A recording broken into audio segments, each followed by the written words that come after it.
ఓం గురు బ్రహ్మ గురు విష్ణు గురుదేవో మహేశ్వర గురు సాక్షాత్ పరబ్రహ్మ తస్మై శ్రీ గురువే నమః. ఓం సాయిరామ్.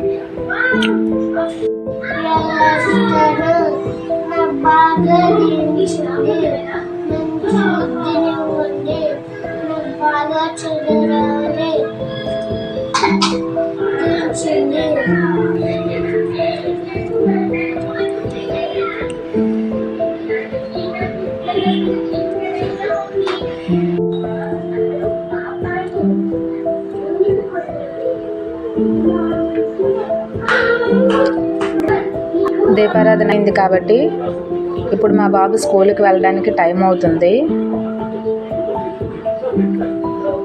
బ్రేక్ఫాస్ట్ రెడీ చేస్తాను. Hi friends, welcome to Divya's kitchen. మళ్ళీ మీ ముందుకు వచ్చిన మీ దివ్య. ఇప్పుడు మార్నింగ్ బ్రేక్ఫాస్ట్కి పెసరొట్లు వేసుకుందాం అని చూస్తున్నామండి.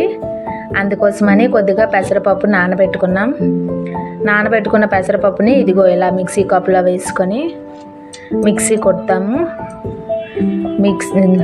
పెసరపప్పు, బియ్యం, పచ్చిమిర్చి, అల్లం, సాల్ట్, కరివేపాకు ఇది మిక్సీ కొట్టేసి పెసరట్లకి సిద్ధం చేసుకుంటాము. పల్లీల చట్నీ చేస్తున్నాము పెసరట్ల కోసం. పెసరట్ల కాంబినేషన్గా పల్లీల చట్నీ బాగుంటుంది. ముందుగా గ్యాస్ ఆన్ చేసుకొని స్టవ్ ఆన్ చేసుకొని కళాయి పెట్టుకోవాలి. ఒక 2 స్పూన్స్ ఆయిల్ వేసుకోవాలి.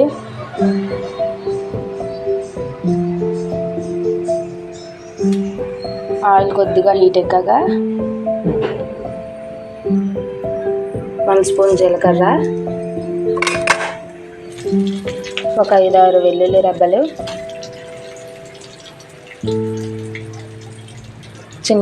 అల్లం ముక్క చిన్న ముక్కలుగా కట్ చేసి పెట్టుకొని ఆయిల్లో వేసి వేపుకోవాలి.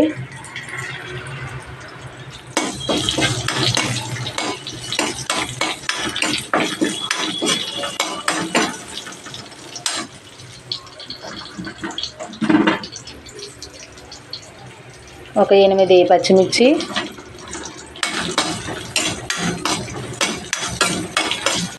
లైట్గా వేగనివ్వాలి.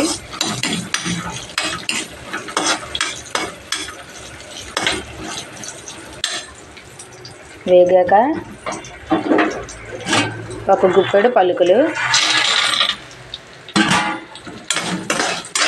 అన్నీ కలిపి వేగనివ్వాలి ఒక 2 నిమిషాల పాటు. ఇదిగో చూడండి, అన్నీ వేగిపోయాయి. ఇవన్నీ ఒక ప్లేట్లోకి పక్కకు తీసి పెట్టుకొని చల్లార్చుకోవాలి. చల్లారాక మిక్సీ చేసుకోవాలి.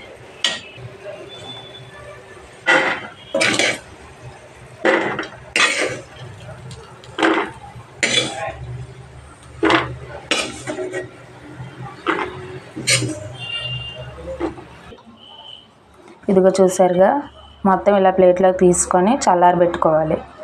కాస్త చల్లారాక దీంట్లో కొద్దిగా పచ్చి కరివేపాకు కొద్దిగా వేసుకొని 1 కప్పు దాల్పప్పు వేసుకోవాలి.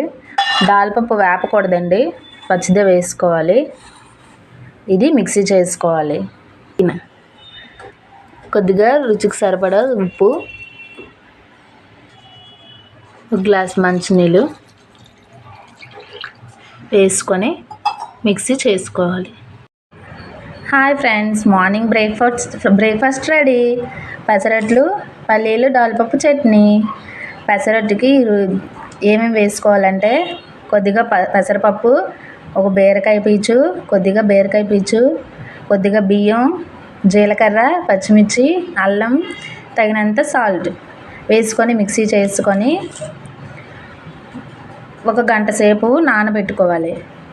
ఆ తర్వాత పెనం పెట్టుకొని ఇలా పెసరట్టులాగా వేసి కాల్చుకోవాలి. పెసరట్టుకి కాంబినేషన్ పల్లీల చట్నీ సూపర్ కాంబినేషన్.